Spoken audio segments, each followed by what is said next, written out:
Fala galera, professor Juarez para mais uma aula de geografia.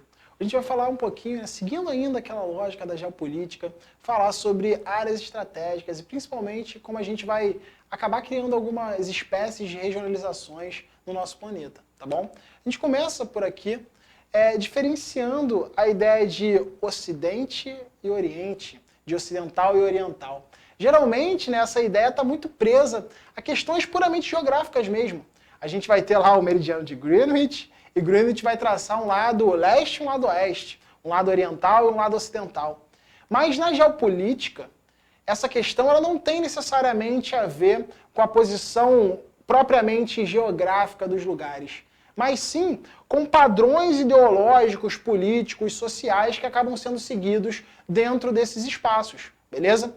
Mas de onde nasceu isso? Isso nasce, galera, com a divisão do Império Romano. Lá no ano de 395, olha só como é que o negócio é velho, antigo demais. Olha só, nessa divisão do Império Romano, a gente vai ter o Império Romano Ocidental e o Império Romano Oriental. O Império Romano Ocidental vai ter, por exemplo, Milão como a capital, vai ter uma cultura associada ao cristianismo, vai ter uma ideia social que é muito próxima do que a gente enxerga hoje na Europa, nos Estados Unidos, por exemplo, tá? Quando a gente fala do Império Romano, né, que ficou do lado oriental, a gente vai falar de um Império Romano que tinha ali Constantinopla como a sua capital, que tinha uma língua diferente, tinha uma característica cultural diferente, eram povos majoritariamente muçulmanos, beleza? Se expandindo para uma outra área, tendo uma outra lógica. E é desde esse momento da divisão do Império Romano que a gente criou na geopolítica, a gente não, né? Grandes pensadores da geopolítica criaram esses termos de ocidental e oriental sendo tratados de outra maneira, beleza?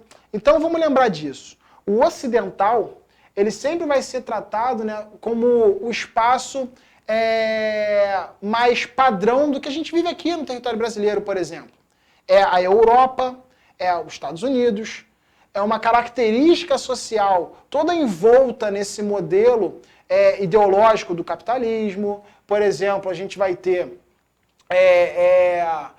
uma ideia, né, do cristianismo sendo a religião principal, a gente vai ter uma língua associada ao inglês, ou línguas, né, que estão ali na Europa, a gente vai ter toda uma preocupação em desenvolvimento em políticas traçadas a partir das ideologias desses lugares, tendo a Europa como base em si, tá? Quando a gente fala do oriental, a gente vai falar de uma outra lógica de funcionamento.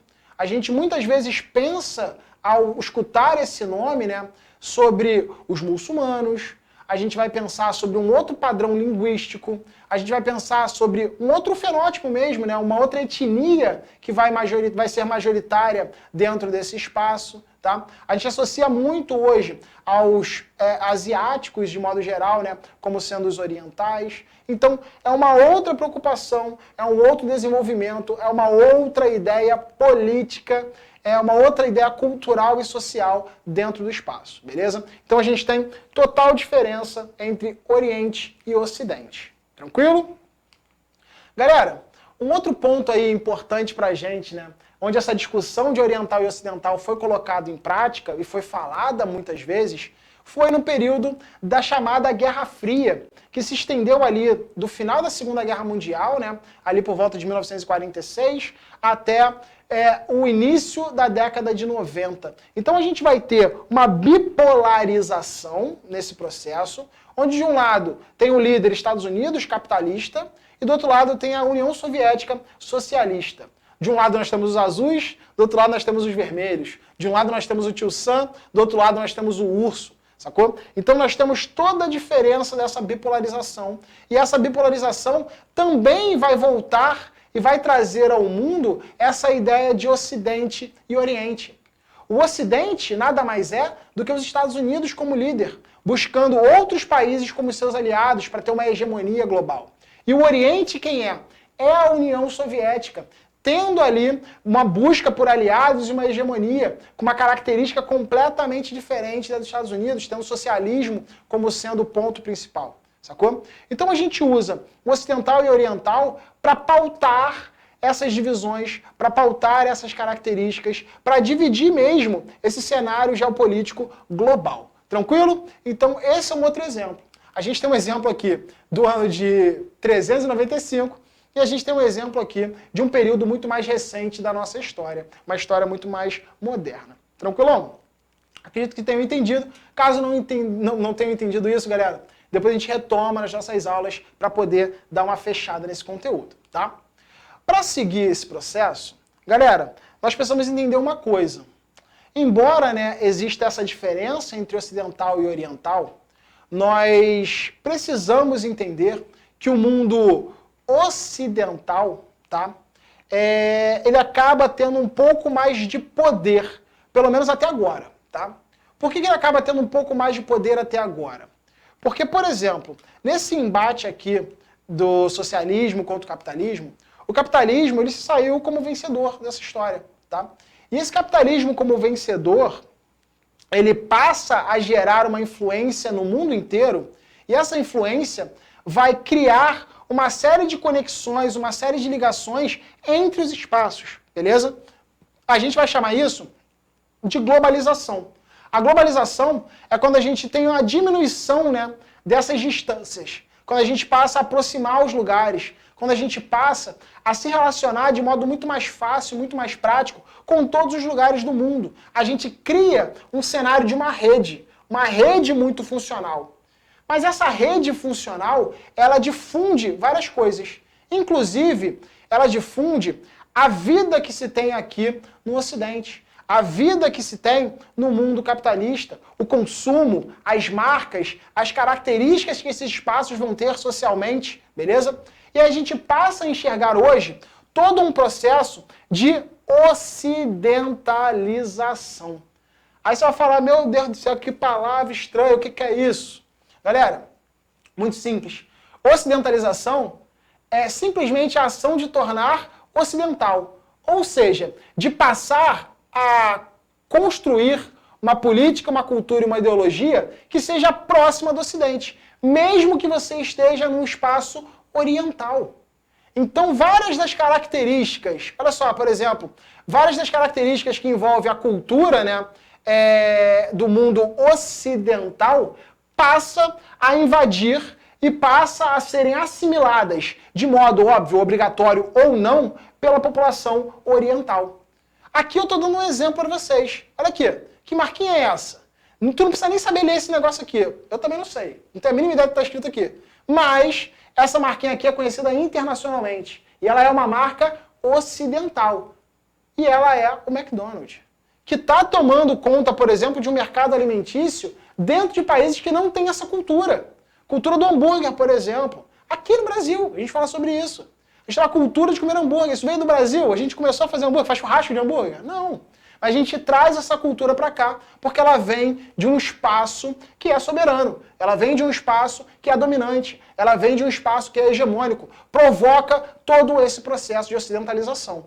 Então, as mudanças, elas são imensas. Os padrões culturais passam a ser completamente transformados. O que eu estou querendo dizer com padrão cultural? Galera, olha aqui, a galera está usando jeans. Jeans é uma invenção e faz parte da cultura ocidental, beleza? Então você vai ver ali, a forma de vestir muda, a forma de se relacionar muda, a forma de se comunicar muda, beleza? A gente passa a ter muitas vezes uma negação da cultura local por conta desse processo, beleza? Enfim, eu espero que vocês consigam compreender bem e ver que, por exemplo, nós também somos influenciados por essa cultura. Nós também vivemos esse padrão de ocidentalização trazido aí desse mundo central, beleza? Da Europa e dos Estados Unidos pra gente, tá? Vamos lá, galera. Óbvio que isso acontece por conta do poder, tá? E é legal, né, a gente entender que essa cultura não se difunde à toa. Ela não acontece à toa. Ela acontece por conta de toda uma influência e por conta de toda uma dominação que esses países centrais vão ter. Por exemplo, aqui eu separei para vocês um grupo de países chamado de G8, tá? G8. Se você pegar o G8, você vai ver que tem Reino Unido, Alemanha, Itália, Canadá, Estados Unidos e França. Os dois que não são ocidentais são Rússia e Japão. Olha só que doideira, galera. Então, no G8, no grupo de países mais importantes do mundo, no grupo de países mais influentes no mundo, nós temos 6 ocidentais e 2 orientais. Logo, a gente consegue ver a hegemonia que o Ocidente tem sobre o Oriente e de como essa difusão de influências ela vai acontecer. Aí você vai me perguntar, pô, mas ela acontece à toa, por nada, de um modo aleatório? Claro que não, galera. Ela acontece porque esses países ocidentais acabam, ao longo da história, sendo muito mais fortes, sendo muito mais poderosos. A gente vai chamar esses países de potências, tá? Eles vão ter uma grande investimento, um grande número de pesquisa e desenvolvimento sobre a tecnologia bélica, sobre a tecnologia militar, beleza? Então esses países ocidentais, eles são militarmente mais poderosos. Mas essa é uma lógica que não muda? Claro que não. Por exemplo, os dois mais poderosos hoje são Estados Unidos e China. A China não está no G8, mas ela é hoje o segundo país economicamente mais forte do mundo e tem o segundo exército com mais investimentos e mais forte do planeta, beleza? Então, de novo, a gente criou aqui o quê? Uma ideia de quê? De ocidentalização e de orientalização. A gente criou de novo aquela divisão do mundo oriental e ocidental, beleza? Tendo dois espaços que são mais fortes, tendo dois espaços que são mais poderosos. Por que os Estados Unidos influencia tanto o mundo, galera? Óbvio. Porque ele tem um poder bélico absurdo. Isso torna ele uma potência. Porque ele tem um poder econômico absurdo. Isso torna ele uma potência. Por que a China influencia o mundo cada vez mais? Porque esse investimento bélico torna ela poderosa. Esse crescimento econômico torna ela poderosa. Beleza? E ela passa a influenciar vários e vários lugares. Sacou? Então, a influência e poder muito vem através das estruturas militares. Guarda isso no coração. O poder militar é essencial para essa relação internacional, para essa relação geopolítica. O território é importante. Proteger o território, expandir o território, depende da questão militar. Show de bola? Isso dá poder de barganha até mesmo, isso dá poder de barganha até mesmo dentro das organizações internacionais. Quando a gente fala da ONU, que é uma instituição supranacional, a gente vai falar de uma instituição que talvez não devesse ter influência de país nenhum, certo? Mas tem. Por que tem, galera? Porque dentro da ONU, você vai ter uma conferência com representantes de todos os países que são membros. Mas é óbvio que dentro desses países, você vai ter aqueles chamados de potência. Você vai ter aqueles com um poder muito maior. E esses países, eles puxam, por exemplo, dentro de uma votação, os grupos de apoio. Eles conseguem movimentar mais pessoas, eles conseguem ter mais poder, eles conseguem ser mais hegemônicos e mais influentes. Então, a questão militar, ela também está diretamente relacionada às decisões políticas, às decisões que têm a ver com as relações internacionais de modo mais democrático, vamos dizer assim, sem imposição, né, teórica de poder, beleza? Por último, para a gente terminar, galera, a gente precisa deixar claro que essas potências são potências hoje porque acabam tendo influência e controlando lugares que são estratégicos. Aí você vai falar assim, como assim lugares estratégicos? Galera, hoje nós temos um mundo que demanda de muito recurso natural. E hoje nós temos um mundo globalizado que demanda de um comércio estruturalmente muito bem realizado. Tá? De trocas comerciais que vão ser internacionais.